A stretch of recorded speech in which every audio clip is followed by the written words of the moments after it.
Señor, gracias porque tenemos la oportunidad de venir delante de ti, venir a escuchar lo que tú tengas que decirnos. Gracias por tu palabra y porque tu fidelidad se demuestra día con día, Señor, siendo fiel a tu palabra y sabemos que es verdad. Queremos escuchar el día de hoy lo que tengas que decirnos. En el nombre de Jesús. Amén. Daniel capítulo 4. Nos habíamos quedado en este sueño de Nabucodonosor. No es el primer sueño tenía que ver con una estatua en la que Nabucodonosor era la cabeza de esta estatua, una cabeza de oro, y esta estatua representaba la historia de la humanidad a partir de Nabucodonosor como cabeza, y se iba poco a poco desarrollando la historia hasta llegar al punto en el que habría 10 reyes, ¿no? 10 dedos de los pies, en una alianza. No es un reino entero, sino es una alianza de 10 reyes. Como el barro no se mezcla con el hierro, así van a estar solamente en alianzas medio fuerte, medio débiles. Y en ese tiempo de los 10 reyes vendría la roca que destruiría todo y llenaría todo, que es Jesucristo. Ese fue el primer sueño.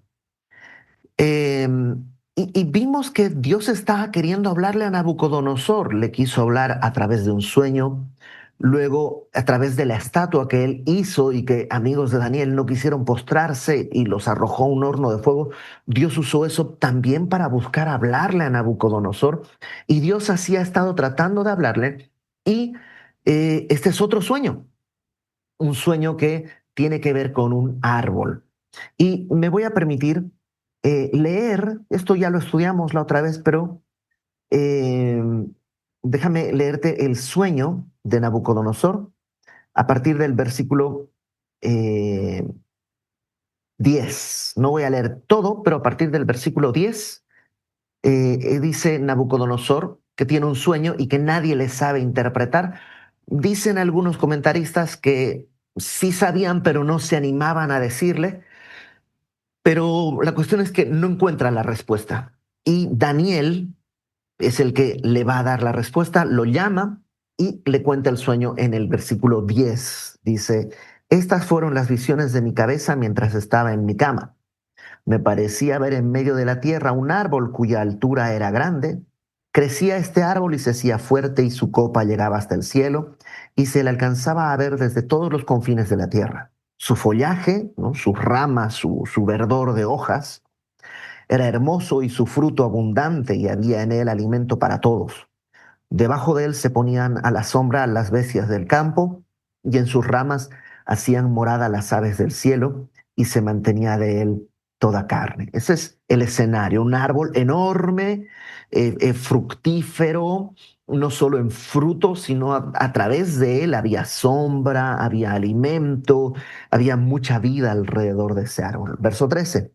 Vi en las visiones de mi cabeza mientras estaba en mi cama que he aquí un vigilante y santo descendía del cielo. Todo eso está en el sueño de Nabucodonosor, ¿no? Él está viendo y viene un vigilante y clamaba fuertemente y decía así: derribad el árbol y cortad sus ramas, quitadle el follaje y dispersad su fruto, váyanse las bestias que están debajo de él y las aves de sus ramas, mas la cepa de sus raíces dejaréis en la tierra. Con atadura de hierro y de bronce entre la hierba del campo, sea mojado con el rocío del cielo, y con las bestias sea su parte entre la hierba de la tierra. La idea es que no lo desarraigan, no lo arrancan con su raíz, sino que queda la raíz en tierra, solo lo tallan, digamos, unos centímetros arriba del suelo, lo cortan, y ese pedazo de tronco que quedó en el, que llega pegado a la tierra, lo van a como fajar para que no se abra, para que no se rompa y quede como una cosa estable. Verso 16. Su corazón de hombre se ha cambiado y les se ha dado corazón de bestia, y pasen por él 7 tiempos. La sentencia es por decreto de los vigilantes y por dicho de los santos la resolución, para que conozcan los vivientes que el Altísimo gobierna el reino de los hombres. Y aquí está el propósito, ¿no? O sea, esta sentencia es con este propósito: que los vivientes, que la gente viva, sepan que el Altísimo gobierna el reino de los hombres. No hay un hombre gobernando, hay alguien encima del hombre. Hay un rey de reyes. Hay alguien que gobierna, el Altísimo Dios gobierna el reino de los hombres. Número dos, a quien él quiere, lo da. O sea, el rey que está en el reino es porque Dios lo ha decidido así, ¿no? Dios da el reino a quien él quiere. eh, y constituye sobre él al más bajo de los hombres. Quien esté rey no es necesariamente porque era la mejor opción, era el más grande, era el más bueno, era el... No, no, dice que era el más bajo de los hombres. Yo, el rey Nabucodonosor, he visto este sueño. Tú, pues, Belsasar, dirás la interpretación de él, porque todos los sabios de mi reino no han podido mostrarme su interpretación, mas tú puedes, porque mora en ti el espíritu de los dioses santos. Y ahí nos habíamos quedado, en un Daniel que sabe lo que tiene que decirle, pero es un mensaje muy fuerte.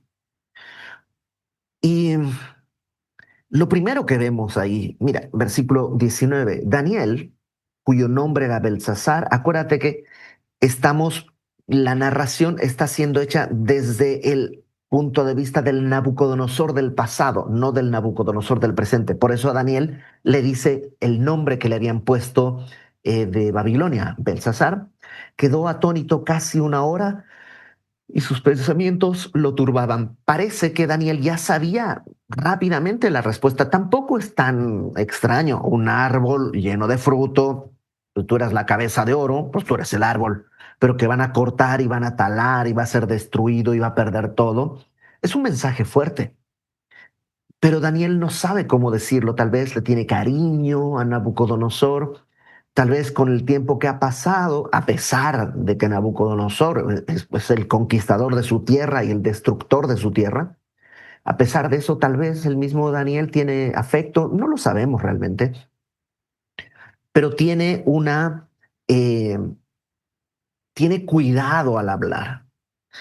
Y, pero ese temor de hablar no lo lleva a callarse. Y esto creo que es importante porque Eh, dice la palabra que son fieles las heridas del que ama. Y a menudo nos toca exhortar a gente, incluso sabiendo que va a ser doloroso y que va a ser incluso contraproducente. Yo he hablado con gente que sé que me va a odiar después de hablar con ellos, que tengo que decirles cosas y sé que a partir de eso va a haber un quiebre, pero ¿cuál es la alternativa? Callarnos ante algo que Dios está diciendo.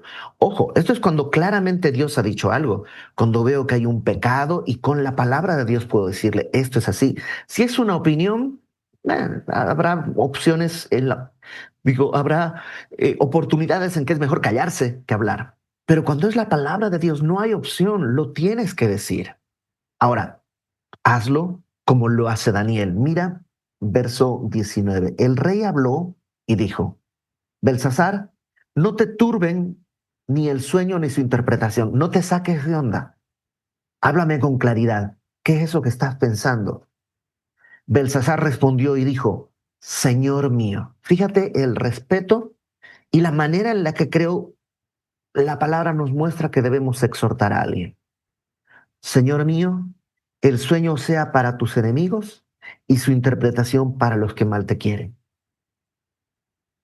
La manera de presentar la palabra de Dios en una exhortación tiene que ser con misericordia y no con deseo de revancha, porque a veces pensamos eso, ¿no? Fulanito está en pecado, pero ya va a ver, porque la palabra de Dios dice que todo lo que el hombre sembrare, eso va a cosechar, y ya lo quiero ver cuando le toque cosechar. Esa no es misericordia. Lo que Daniel hace es decirle, el mensaje es muy fuerte y ojalá esto fuera para otros, para tus enemigos, para los que no te quieren. Pero este es el mensaje.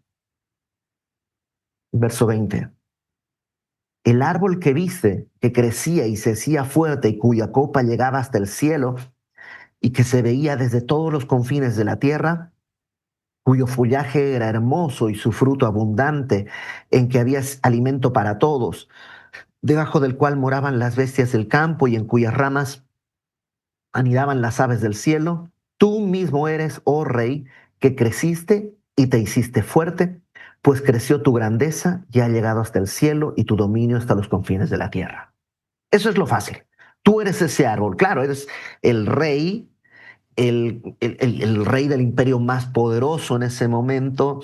Por eso es la cabeza de oro, es el árbol frondoso, de él comen muchísimos, ¿no? Da alimento todo su pueblo. Eh, bueno, pero no es todo. Verso 23. En cuanto a lo que vio el rey, un vigilante y santo que descendía del cielo y decía, esta especie de ángel que descendía y decía, cortad el árbol y destruidlo, mas la cepa, esta parte de abajo del árbol, ¿no? De sus raíces dejaréis en tierra, con atadura de hierro y de bronce en la higuera del campo, y sea mojado con el rocío del cielo y con las bestias del campo sea su parte, hasta que pasen sobre el 7 tiempos. Esta es la interpretación. Oh rey, y la sentencia. Esto no es una sugerencia, esto no es un deseo, esta es una sentencia. Eso es algo ya declarado y firme. La sentencia es esta, que te echarán, la sentencia del Altísimo que ha venido sobre mi señor el rey. Te echarán de entre los hombres y con las bestias del campo será tu morada y con hierba del campo te apacentarán como a los bueyes y con el rocío del cielo serás bañado y 7 tiempos pasarán sobre ti hasta que conozcas que el Altísimo tiene dominio en el reino de los hombres y que lo da a quien él quiere. Hasta ahora, Nabucodonosor, tú piensas que tú gobiernas en el reino de los hombres, no estás entendiendo que hay alguien que gobierna encima de ti, y tú piensas que eres el mejor, no estás entendiendo que Dios te ha puesto ahí. Entonces, vas a ser echado con los animales, vas a ser estar con la hierba, hasta que entiendas que el Altísimo tiene dominio en el reino de los hombres y que lo da a quien Él quiere. O sea, no hay manera que la cabeza de oro pueda hacer todo el cuerpo, porque Él ha determinado que lo va a dar a otro después de ti y a otro después de ti. No eres eterno, tiene un límite y lo tienes que entender. Ahora, esto de los 7 tiempos, me parece que lo mencionamos la vez pasada. Hay distintas maneras de interpretarlo dependiendo de muchas cosas. Algunos dicen que son 7 años, ¿no? 7 tiempos, 7 años. Otros dicen que son 7 meses, eh, porque no podría ser que el gobierno quede acéfalo, ¿no? Quede sin cabeza, sin gobernante por 7 años. Si hubiera habido una insurrección, hubiera habido un levantamiento, por 7 años es mucho tiempo, no es posible que se haya mantenido así y por tanto hubiera habido un cambio de régimen. Y como no lo hubo, entonces no pueden ser 7 años. Según algunos, deben ser 7 meses. Otros piensan que 7 tiempos son 7 estaciones, ¿no? Primavera, otoño, verano, invierno, primavera, otoño, verano, ¿no? Las 7 estaciones. Y otros piensan que en aquella época, en aquel lugar, hay solo 2 estaciones, realmente, la temporada de calor y la temporada de menos calor. O sea, digamos, invierno digo, verano, invierno, las únicas dos, o verano y primavera, si quieres, pero entonces serían 3 años y medio. ¿Cuál es la opción real? No hay manera de saberlo.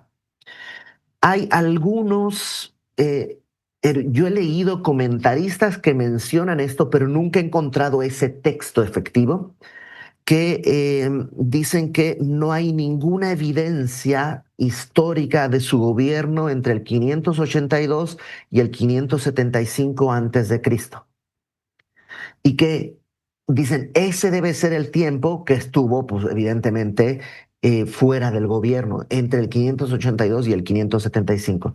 ¿Cuál es el problema? Yo no he encontrado ese dato en ningún lugar que no sea un comentario bíblico. Entonces, no sé qué tanto de fiarse a eso. La manera de entender lo que creo yo es más sencilla y es, creo, más segura. En la Biblia, el 7 siempre representa plenitud, completo. Vas a estar 7 tiempos, es hasta que sea lo suficiente. Mientras no entiendas esto, vas a estar como un animal. Entonces creo que eso es la opción más segura. Eso pueden ser 7 meses, 7 años. Sí, todo eso puede ser. No es lo importante. Lo importante es que creo que se cumple el propósito, se cumple el tiempo. Por eso el número 7. Eh, ahora, que vamos a, vamos a seguir leyendo un poquito. Verso 26. En cuanto a la orden de dejar en tierra la cepa de las raíces del mismo árbol, esta parte de abajo del tronco que pega la raíz, esa parte va a estar firme, significa que tu reino quedará firme, luego que reconozcas que el cielo gobierna. No te estamos destronando, pero si no vas a ejercer de rey hasta que entiendas y luego vas a ser restituido. Por tanto, por todo eso, Daniel ahora le dice, oh rey, mira cómo le ruega prácticamente, acepta mi consejo. Número uno, tus pecados redime con justicia y tus iniquidades haciendo misericordias para con los oprimidos, pues tal vez será eso una prolongación de tu tranquilidad. Ok, consideremos esto, que esto es el Antiguo Testamento, no es el Nuevo Testamento. Es decir, no podría Daniel decirle, recuerda que si confiesas con tu boca que Jesús es el Señor y en tu corazón crees que Dios le levantó de entre los muertos, serás salvo. No puede decirle, esto es el Antiguo Testamento, no ha pasado eso. Entonces lo que Daniel tiene es algo que se entendía en el Antiguo Testamento, que el entendimiento de Dios como una realidad gobernante implicaba un arrepentimiento personal que se traducía en unas acciones de misericordia. Tal como pasó en Nínive, ¿te acuerdas cuando Jonás predicó en Nínive y el rey lo entendió y proclamó ayuno? Entonces, lo que le está diciendo no es una receta para ser salvo, sino es simplemente, ¿qué vas a hacer? Pues esto es por un pecado, necesitas arrepentirte y tiene que haber un fruto de ese arrepentimiento. Como decía Juan el Bautista antes de que viniera Jesús, ¿no? La raíz está en el tronco de la raíz, ¿no? El hacha está en la raíz y va a cortar y va a arrojar todo eso al horno si es que no hacen verdaderos frutos de arrepentimiento. Es básicamente ese mensaje. Eh, Tal vez eso va a prolongar tu tranquilidad. Verso 28. Todo esto vino sobre el rey Nabucodonosor. El sueño este se cumplió. ¿Cuándo? Bueno, verso 29 dice, al cabo de 12 meses. Ah, caramba. Tan a menudo pensamos que como que a Dios se le olvidan las cosas. Dios me advierte algo, me advierte algo, me advierte algo, pero pasa el tiempo. Y como ya pasó un día, 2 días, 3 días, 6 meses, un año, a veces yo pienso, yo creo que como que se le olvidó a lo mejor, o no era tan malo, o Dios cambió de opinión o se le olvidó. Pero esa paciencia que tiene Dios no es indiferencia, no es que a Dios no le importa, simplemente está dándonos tiempo para ese arrepentimiento. Está extendiendo su misericordia. Pero acuérdate, el tiempo no resuelve el pecado. El pecado se resolvió en la cruz. Y mi manera de encontrar ese perdón es acudiendo a la cruz. Entonces pasó un año y después de ese año estaba, dice, paseando en el Palacio Real de Babilonia. Habló el rey y dijo, no estaba caminando, ten en cuenta que el Palacio de Babilonia era una de las maravillas del mundo antiguo. O sea, los jardines colgantes de Babilonia, que es una de las maravillas del mundo antiguo, es este lugar. Era una cosa hermosa, era una cosa maravillosa que ni siquiera el día de hoy alcanzamos a imaginar, solo tenemos narraciones. Pero eso es lo que está caminando Nabucodonosor y dice, ¿no es esta la gran Babilonia que yo edifiqué para casa real con la fuerza de mi poder y para gloria de mi majestad? Se olvidó, se olvidó. Un año pasó, tal vez después del sueño dijo, oh, bueno, sí, creo que tengo que considerarlo. No sabemos, tal vez hizo el esfuerzo como de entender, pero en un año se le olvidó.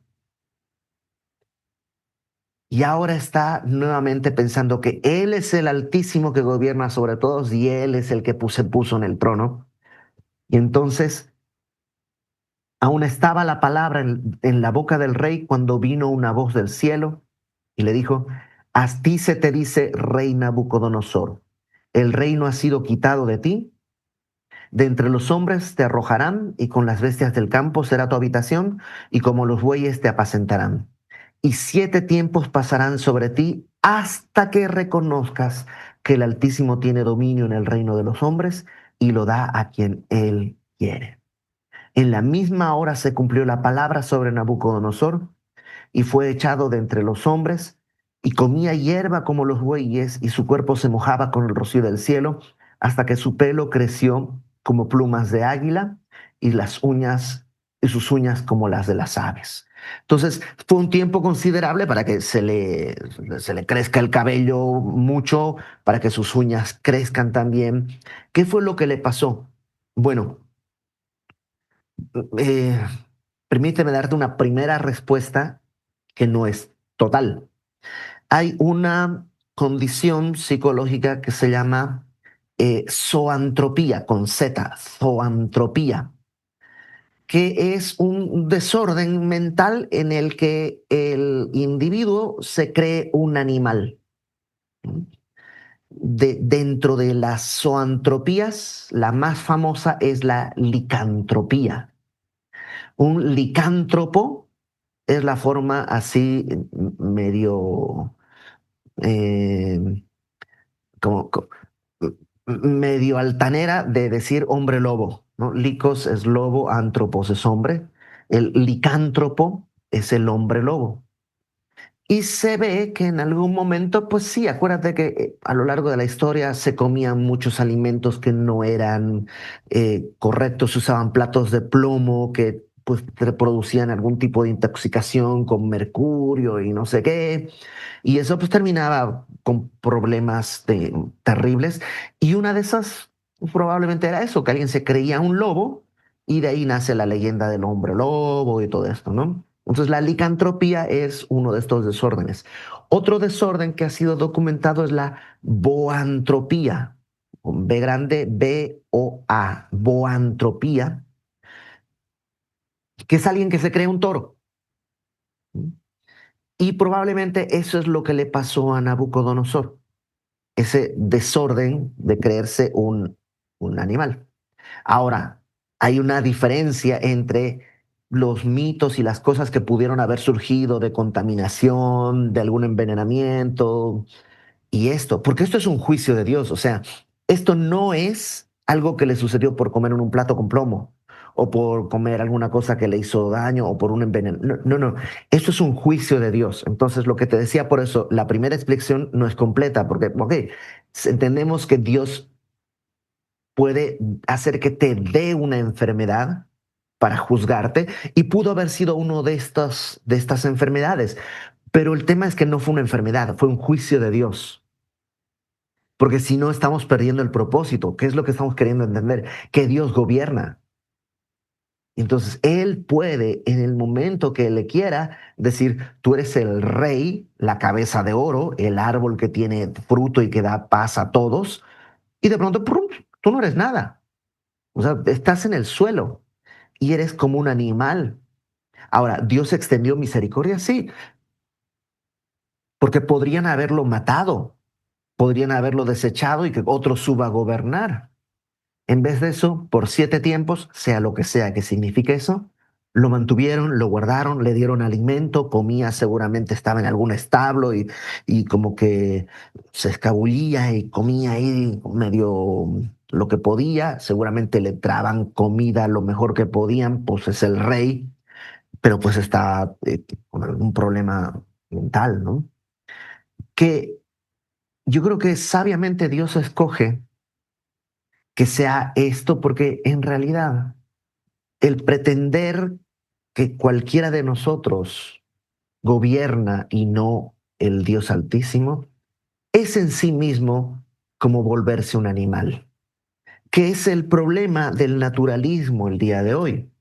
El pretender que somos producto de un accidente cósmico implica que pues, somos un animal. De hecho, eso es lo que se plantea. Somos un animal que evolucionó de otra manera, pero no hay un propósito moral en nosotros. Como cristianos, nosotros entendemos que hay algo distinto. Somos hijos de Dios, somos creados a la imagen de Dios. Tenemos su espíritu, tenemos su aliento, tenemos un propósito en la vida. No somos animales, es decir, cada vida animal tiene un propósito. Dios nos mandó a ser buenos mayordomos de todos los animales que hay, claro, pero no es lo mismo la vida de un animal que de una persona. No hay punto de comparación. Entonces, creo que Dios escoge esta enfermedad precisamente para dejar claro el punto. Si no entiendes que yo soy el que gobierna, eres un animal, muy poderoso, muy grande, todo lo que quieras, pero un animal. La mente necesita ser restaurada. Dice verso 34. Mas al fin del tiempo, cuando pasó, cuando se cumplió el propósito, al fin del tiempo, yo, Nabucodonosor, dice, eh, alcé mis ojos al cielo y mi razón me fue devuelta. Si un día tienes tiempo y ganas de hacer algo bonito, busca en tu Biblia todas las veces que aparece esta idea de que alguien levanta los ojos. Cuando alguien levanta los ojos, siempre pasan cosas muy bonitas. Y como el hijo pródigo, que un día volvió en sí, aquí Nabucodonosor en algún momento dice, alcé mis ojos al cielo y mi razón me fue devuelta. Pero ojo al piojo, esto tiene este orden. Primero hay que alzar los ojos al cielo y luego la razón te va a ser devuelta. Eh, no es que mi razón me es devuelta, ahora entiendo que... No, no, no, necesito humillarme delante de Dios, de un Dios incomprensible, que no entiendo por qué me amó, no tengo explicaciones de su amor ni de su gracia, y entonces nuestra mente va a ser transformada y renovada. Nabucodonosor alzó sus ojos, su razón le fue devuelta. ¿Para qué? Porque dice ahí después, bendije al Altísimo. Para eso sirve tu mente, para eso sirve mi mente. Para poder entender, hilar todos los cables que están ahí todos chipados en nuestra cabeza y poder decir, bendigo al Dios del cielo. Que antes no podíamos, que antes no era posible. Bendije al Dios Altísimo y alabé y glorifiqué al que vive para siempre, cuyo dominio es sempiterno. Ahora sí, yo no soy rey para siempre. Yo tengo el privilegio de ser la cabeza, un pedacito, ya es un privilegio. Pero él no, él tiene un reino sempiterno para siempre. Y glorifiqué al que vive para siempre, cuyo dominio es sempiterno, y su reino por todas las edades. Todos los habitantes de la tierra son considerados como nada. ¿Qué es el hombre para que de él tengas memoria? Diría Nabucodonosor si hubiera tenido una Biblia. ¿Qué es el Hijo del Hombre para que te acuerdes? Así somos chiquitos. Yo tenía una alumna que decía, somos diminúsculos. Y sí, ni siquiera ni diminutos ni minúsculos. Somos diminúsculos. Todos los habitantes de la tierra son considerados como nada, y Él hace según su voluntad en el ejército del cielo. Es su voluntad. Él hace y deshace. Y en los habitantes de la tierra, o sea, arriba y aquí. Y no hay quien detenga su mano y le diga, ¿qué haces? Claro, nosotros podemos preguntar, pero Él define. Él, yo siempre digo que nadie tiene derecho a corregir la caligrafía con la que Dios escribe la historia de nuestra vida. Nadie puede decirle qué haces. En el mismo tiempo mi razón me fue devuelta y la majestad de mi reino, mi dignidad y mi grandeza volvieron a mí, y mis gobernadores y mis consejeros me buscaron, y fui restablecido en mi reino, y mayor grandeza me fue añadida. ahora yo. Entonces ya pasamos de este flashback que estábamos en el pasado, volvemos al presente, a ese Nabucodonosor que comenzó diciendo, ¿te acuerdas el principio, capítulo 4 versículo 1? Nabucodonosor, rey a todos los pueblos, naciones y lenguas que moran en toda la tierra, paz o sea multiplicada. Conviene que yo declare las señales y milagros que el Altísimo, que el Dios Altísimo ha hecho conmigo. Y dice, a ver, espérate, ¿cómo señales y milagros? Fue horrible estar ahí 7 tiempos como un animal. Y dice, sí, fue horrible, pero de alguna manera fue lo mejor que me pasó. Supongo que si hablamos con Job, también diría, fue horrible, pero de alguna manera fue lo mejor que me pudo haber pasado, porque antes solo lo conocía de vista, de oído, pero ahora le conozco de una manera especial. Bueno, mira qué dice al final. Ahora, verso 37, yo, Nabucodonosor, alabo, engrandezco y glorifico al Rey del cielo, porque todas sus obras son verdaderas. Me encanta porque dice Apocalipsis que vamos a llegar al cielo y vamos a decir exactamente lo mismo, ¿no? Justos y verdaderos son todos tus caminos. Hay tantas cosas que fueron horribles de vivir, pero cuando lleguemos allá diremos, ok, tus caminos están bien. Yo no lo entendía, yo no lo podía ver, pero ahora todas las tragedias que parecieron sin sentido, podemos ver que tenían un propósito, ¿no? Todas tus obras son verdaderas, sus caminos justos, y Él puede humillar a los que andan con soberbia. Y casi, casi dice Dios, Él puede humillar a todos los que nos atrevemos a levantarnos encima de Él. Entonces, ¿qué tenemos que aprender de Nabucodonosor? Número uno, Dios tiene misericordia. En su misericordia Dios extiende con paciencia día y día y día, pero eso no quiere decir que Dios olvida que hay que, que hay que ejercer un juicio, que efectivamente lo que hemos sembrado vamos a cosechar. Número dos, que la obra que Él ha empezado, Él la va a terminar. Tengo un amigo acá que el día de hoy es pastor y que fue el que me regaló un Nuevo Testamento. El primer Nuevo Testamento que recibí en mis manos lo recibí de él, de mi amigo Zacarías, y él lo tenía en la mano y yo le pregunté, ¿qué es eso? Estábamos, no sé si terminando la preparatoria o un año después en algún ensayo con la orquesta. Le pregunté, ¿qué es eso? Me dice, es un Nuevo Testamento. Y le dije, ¿y eso qué es? Porque yo no tenía ni idea de nada. Entonces, la Biblia, en la parte del Nuevo Testamento. Digo, no, no sé, pero ¿me lo prestas para leer? Me dijo, sí, claro, me lo dio. Yo vi que no era tan grande, dije, te lo devuelvo en un par de días, porque pues, yo leía mucho en esa época, entonces no tanto. Me dice, no, te lo regalo. Nada, ¿cómo crees? Lo leo y te lo devuelvo. Y empecé a leer por primera vez, eh, y recuerdo que entendía cosas, pero, pero no sé, supongo que no estaba en el punto en el que mi corazón estaba listo. Otro amigo que el día de hoy vive en México, pero está acá, en Santa Cruz, y que nos vimos recién y que nos encontramos después de muchos años, me invitó a su iglesia a tocar. Yo me había comprado mi batería y entonces quería tocar donde sea. Y una iglesia, pues es un lugar donde se puede tocar. Entonces me invitó a tocar a su iglesia y yo tocaba y escuchaba un poco el sermón y decía, esto es interesante. Incluso una vez hablé con el pastor y le pregunté casi, casi como, a ver, ¿qué me ofrecen para venir acá? Como casi, casi como, a ver, véndeme tu producto a ver qué hay si me conviene.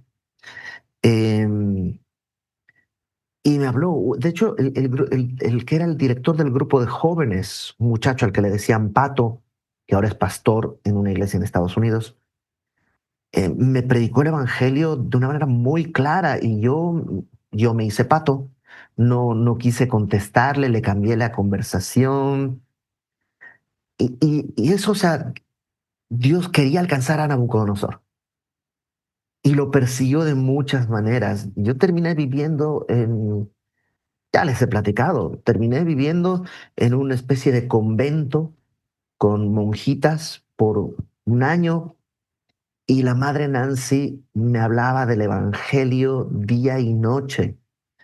Y así yo veo como Dios de una y otra manera estaba hasta que el punto que me dijo, ¿sabes qué? Te voy a llevar a un lugar donde no tengas nada, no conozcas a nadie y veas que me necesitas. Y me llevó a México y eso es lo que Dios hace. Entonces, si hay alguien por quien estás orando que no conoce el Evangelio, no dejes de orar. Dios está haciendo algo, Dios, y Dios puede hacer cosas. Si me alcanzó a mí, o sea, no hay alguien imposible de llegar. Si alcanzó a Nabucodonosor, al imposible, se puede. Sigue orando, persevera en oración. Y por último, creo que ahora que tenemos el entendimiento restablecido, no perdamos tiempo en usarlo para cosas vanas. Vamos a adorar a Dios en donde nos toque. Si te toca trabajando en el banco, atendiendo una tienda, dando clases, eh, en lo que tengas que usar tu cerebro para servir a Dios en el trabajo que sea, hazlo para bendecir a Dios y para adorarle, porque al final de cuentas, un día todo esto se va a acabar.